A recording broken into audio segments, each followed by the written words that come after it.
Sniper Elite 5 is a very fun sequel that improves its formula in many small ways to create an experience that is generally smoother to play. Options like being able to aim in first person for your small arms allows for more precision for pulling off headshots, especially when trying to maintain stealth. Now, of course, the sniping is easily the star of the show, and always one of the biggest reasons to play this series. But as the other mechanics like general movement, aiming, and stealth have improved with each entry, this means that Sniper Elite is turning into a reliable stealth action game set during World War II. You can opt to focus on sniping, engaging in more open combat, or play more calculated by using stealth. Sniper Elite has always come packed with plenty of modes and replay value. Since the third entry, the campaigns featured large and dense open levels, with side missions to complete and multiple ways to do anything. This can be enjoyed with a friend in co-op along with other fun modes like survival.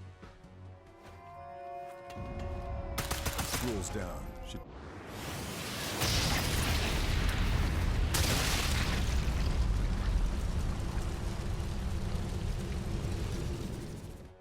As a new mode for Sniper Elite 5, Invasion comes to add some interesting variables to the campaign experience. Inspired from the Soul series, players can join other players' campaign missions, and then must hunt down the host. I honestly didn't know how I would feel about a new competitive multiplayer offering, but after being invaded a few times, and then being the invader a few more, I found this mode to easily be one of the best new aspects of Sniper Elite 5. So let's dive into why Invasion is so awesome.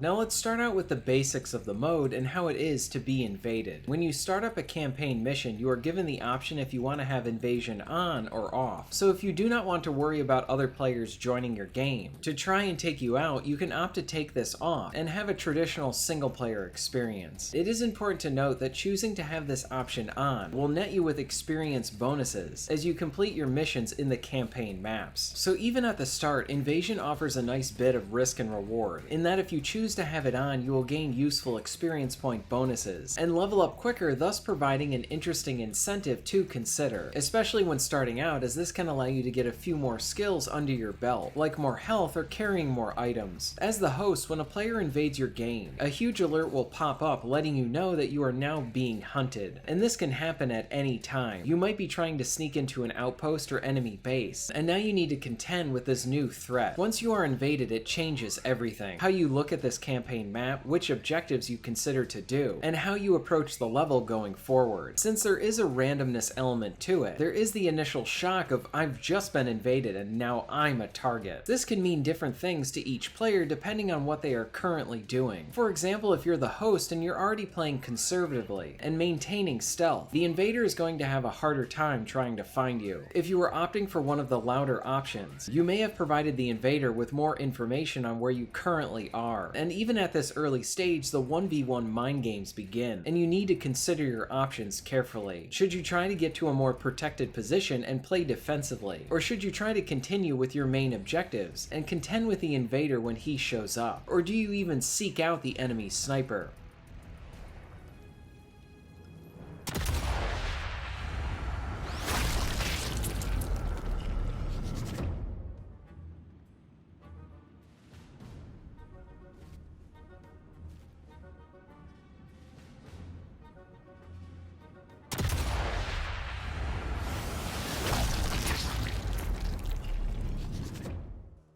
Invasion on a basic level is really interesting and kinda awesome. It takes all of the functions of a campaign map, the objectives the player needs to complete, the patrolling AI and all other features, and throws a human variable into the equation as an enemy for the hosting player. One thing that I loved each time I was invaded was how it created this constant level of tension that stayed for the entire time, especially the first few times this happens to you. You are already trying to get your bearings on the campaign itself, and this invading variable means that everything you currently currently understood is now thrown out the window. This enemy person will play by a completely different set of rules than the AI. It also allows the campaign to go on a multiplayer tangent, intermingled with the rest of the level. You will naturally find yourself looking at what was once a single player or co-op map, now is something completely different, and how do you use it more effectively against a human player. Another thing to note is how Invasion brings a lot of fun and excitement from a mode like this without the frustration that one might find with it. For example, during the Invasion you can save at almost any time, meaning if you make a good amount of progress on your map objectives and you die against the invader, it will not set you back that much, or at all. Now this means that these situations do not have the same weight as being invaded as in a Souls game, but I found that it maintained that level of fun of now being in a random PvP match, without it being frustrating, essentially by allowing the host to save. This means that both players can engage in some friendly competition, without the frustration that could have come with it. It may seem a bit silly to highlight this fact, but I honestly think being able to save while being invaded means that it will encourage more players to try this mode out, along with the experience point bonuses. Like I mentioned before, there is this new level of constant tension that is applied when you're invaded, and this remains so until the two of you meet. There are means to find your target on the map, just like the invader has many ways to discover your location as well, so you will naturally gravitate towards each other. But being in the thick of it, you never really know where your enemy is coming from. But once you find each other, or maybe one of you only identifies the other, the tension breaks with an explosion of excitement. Do you choose to directly engage? Should you set up a trap and then bait them in? Or find a good sniping position to wait for the right moment? The first few times I was invaded I lost, but enjoyed the excitement, and the first few times I actually killed the invader, I honestly thought they were one of the AI coming after me. I highly recommend leaving the invasion feature on while playing the campaign, because it creates these unscripted wonderful moments that you will honestly miss out on if you do not at least try this mode a few times. The campaign missions already provide a wealth of replay, but this furthers it even more.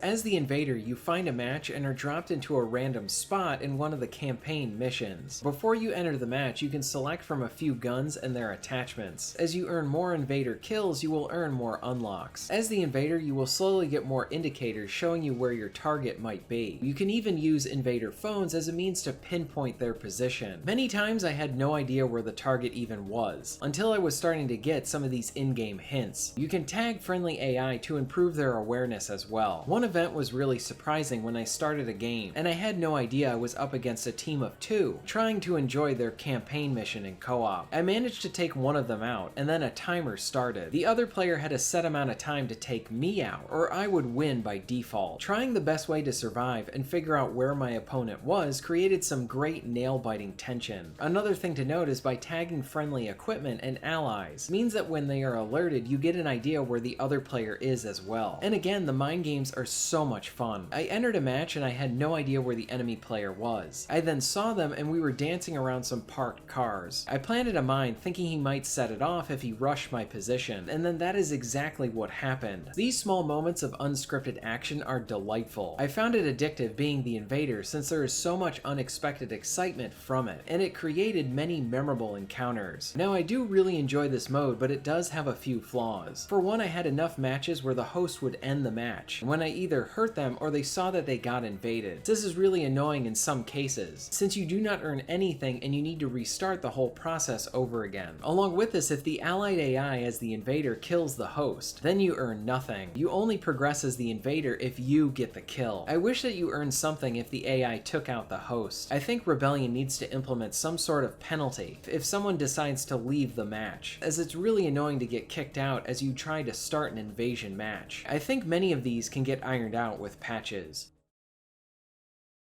The invasion mode in Sniper Elite 5 is a pleasant surprise. I found myself enjoying this mode much more than I thought I would. Being invaded is great fun, and flips the entire dynamic of the campaign. Playing as the invader allows for enjoyable quick matches, where you try to adapt entering a random map in a random spot. The tension and situations in these matches is memorable, and I found being the invader very addictive. I'm a big fan of this mode, and I'm excited to see how Rebellion refines it and betters it later on. If you're interested in being notified of new videos, please hit the subscribe button and bell. And if you'd like to support the channel and get early access to content, please check out my Patreon. All of the links will be at the end of this video and within the description. And thank you very much for watching.